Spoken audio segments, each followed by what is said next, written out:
Hey guys, welcome to the Weight Loss by Pete podcast or daily vlog, depending on how you're ingesting this. I'm Pete Weintraub, permanent weight loss specialist, and today we're going to talk about the difference between net carbs and total carbs on your weight loss journey. Now, this question came to me yesterday. I'm running an 8-week holiday jumpstart program. Unfortunately, if you're interested, it's a little too late to get involved. We're just starting week 4, so we're about halfway there. But I got this question from a group member, so I'm just going to pull it up really quick.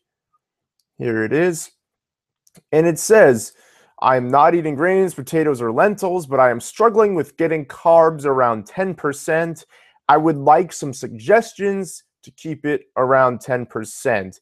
Now, the reason that I ask her to do that is because I do have a food guide. The link is in the description below if you're interested. But basically, any person who works with me, whether they're a private client or they're a member of one of my weight loss groups, one of my 8-week weight loss groups throughout the year, I have several offerings that I have. We use a food guide, which I've written out, and it carefully explains the 3 phases of nutrition I send my permanent weight loss clients through. So phase 1 is 80-20 nutrition. So I tell them about what high quality nutrition is. If you're interested, there's going to be a link to a video here in the not live version of this. I'm recording this live, but in the recorded version, I'm going to add a card so that you can see a nutrition video that will explain in further detail what good quality nutrition is. But eating 80-20, eating high quality foods 80% of the time, giving yourself up to 20% of the time of a little bit of wiggle room, but you're really starting to try to wean yourself off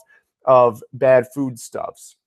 Then phase 2 is called clean it up. Essentially, we're taking the good quality nutrition that we learned in phase 1 and we're completely eradicating all the negative food choices. So instead of having up to 20% of wiggle room, there's no wiggle room. You're going to eat healthy 100% of the time. And a lot of my private clients are able to, as a result, have a dietary analysis performed by me that's specific to them and their personal nutritional habits, so that I can make some specific substitutions pertinent to the way that they eat. But basically in phase 3, we talk about if it fits your macros, IIFYM. I'm sure if you try to lose weight, tone up, or do something of that sort in the past, you've heard of that before. Now, my macronutrient breakdowns are not the same as what you'll commonly find on Instagram or on bodybuilding.com. And the reason for that is that I'm not working with people who are aspiring to be bodybuilders and putting on insane amounts of muscle. I'm working with people who are looking to not just lose weight, but they're looking to lose weight in a healthy, sustainable way. And in my opinion, based upon a lot of the research I've done, the 7 different fitness and nutrition certifications I have, and my 10 years in the health and fitness industry, I am 99.9% sure that the traditional, if it fits your macros percentages, are not healthy due to the overabundance of protein, the low priority on fat, and the extremely high abundance of carbohydrate. But here are the macronutrient breakdowns. You're going to get a sneak peek into my food guide in phase 3 of what I recommend to people. So you'll see here, fat, I asked them, and I call this the lipolytic diet. Lipolytic meaning fat burning.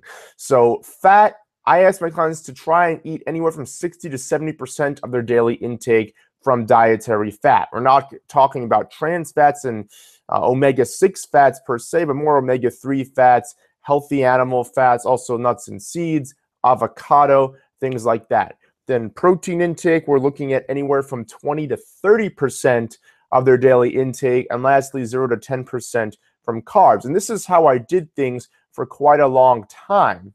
Now, I'm turning that on its head now. I've done some research. I continue to do research all the time. New studies come out. I hear of different dietary approaches, and I'll either personally try them or I'll look into them. And obviously, that's where I came across the net carb argument. So net carbs are essentially taking your total carbohydrates and subtracting it from your fiber intake for the day. So if you use a nutrition tracking app like MyFitnessPal, it's going to probably look something like this. Now, the cool thing is carbohydrates and fiber, whether it's on a nutrition label or you're tracking this day by day in the app, you're going to see that it's kind of right on top of each other. So literally, it's a math problem. Subtract your total, I mean, obviously, I haven't input anything yet today, but subtract your total carbohydrates for the day by your total fiber intake for the day, and there you'll have your net carbs. Now, for a lot of people who eat a low-carb diet and they follow more of a ketogenic diet, they'll often be told to eat either 50 grams of total carbs for the day or 25 grams or fewer net carbs for the day. I personally recommend eating anywhere from 50 to 75 net carbs. That gives you some wiggle room in terms of eating a little bit more fruit or a little higher starch vegetables than you'd otherwise be able to eat, because nutrition, folks, is much more so about quality over quantity. You see a lot of arguments. There's two sides to the weight loss nutrition debate. There's one side, which is my side, which is more so about food quality, cutting out the processed sugars, grains, refined carbs, and instead substituting that with healthy fare. Again, if you want the food guide that goes over all of this, link is in the description below, or you can check out the video that I put in above.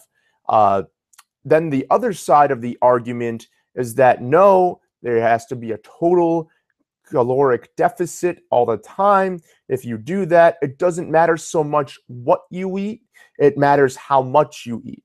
And they've recently come out with studies that have allegedly disproven the theory that was that if you're in a caloric deficit for a long enough period of time, your body's going to go into a starvation mode, in that everything you eat, whether it's good, it's bad, it's going to be stored as fat, because your body's literally kicked into this survival mechanism to try and keep you alive. And look, I've seen a lot of studies come out lately that have supported that that is a myth, that that's not true. However, I'm living proof. I've lost 100 pounds from my heaviest to where I am now. I am living proof that that starvation mode is true. I reduced my calories. I can follow the conventional wisdom of eat less, exercise more when I started my 100-pound weight loss journey. And through the first 4 months, I lost 40 pounds. So that's an average of 10 pounds a month, and I was off to a great start. The problem was that for the next nearly 3 years, I plateaued. So I did what you would conventionally think using that equation: eat less, exercise more. I would further restrict my calories and I'd further up my exercise. All that did was it made me hungry and irritable all the time. I had trouble sleeping because my stomach would be churning. I'd be so hungry, and I would be working out on fumes and just operating and functioning on fumes. It really just wasn't a good look. So I know firsthand that a constant caloric deficit is not the way to go. It's not the most sustainable way to go. You know what did reinvigorate me and get me going again after nearly 3 years of a plateau on my weight loss journey? If you guessed, improving the quality of my food and not worrying so much about the quantity, then you're right. My version of portion control is listening to my body. So instead of binge eating whatever's in front of me, whether it's good or bad fare, I'll instead listen to my body, eat until I'm satisfied, not to unbuckle my pants or stuff my face, and that's the end of it. And then the next time I eat, it's not on a regimented schedule. I'm not a big proponent of eating 6 small meals a day or 3 square meals plus a few snacks in between each one. Instead, I'm just a proponent of listening to my body and the way that my body operates, and yours may be different. So you're going to have to toy with this a little bit. But the best eating schedule for me is usually in the morning. I am very hungry, so I'll eat a very large breakfast within an hour or two of waking, and then I won't eat anything aside from maybe in the mid-afternoon around 3 or 4 o'clock. I might have an apple, a handful or two of some organic raw nuts, and then at around 7:30, 8 o'clock at night, I'll eat a large dinner. And that seems to work well for me. So I don't have 3 square meals a day. I only eat 3 times a day usually, twice in large quantities, once a very small snack. And that holds me over just fine. And I don't worry about my calories. I don't worry about my portions. I just eat until my body tells me you are good. And that's what you need to do. But long story short, folks, the difference between net carbs and total carbs is total carbs for the day minus your fiber intake. That's your net carb. And if you're looking to lose weight and be healthy, I would recommend eating within a range of 50 to 75 net carbs per day. Obviously, if you're looking to lose weight and expedite the process a little bit, you're probably going to want to eat closer to 50 net grams of net carbs per day. I'm sorry, not grams, 50 net carbs per day. It is grams, actually. Instead of worrying too much about your total carb intake or even your macronutrient ratios. So I hope you found this helpful. So again, if you're interested in learning more about my 3 phases of nutrition, in the description below, you're going to see a link to download both my food guide and my healthy recipe book. So the food guide, again, reviews the 3 phases of nutrition I have my permanent weight loss clients go through, whether they're a private client or they're working with me in one of my 8-week programs, again, over the course of the year.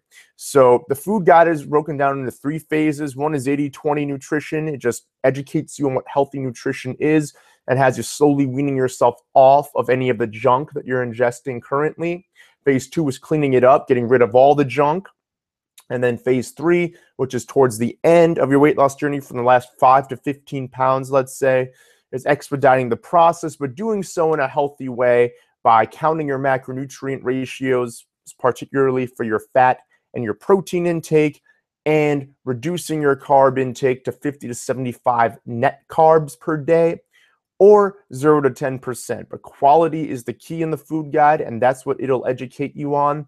And lastly, my healthy recipe book. Now, this healthy recipe book has 72 different recipes spanning breakfast, lunch, dinner, snacks, appetizers, and desserts. It's helped a lot of my clients on their health and weight loss journeys with simple substitutions that they could make in place of some of their more popular meals and dishes that they would prepare that may not have necessarily been the healthiest. So again, that link is in the description below.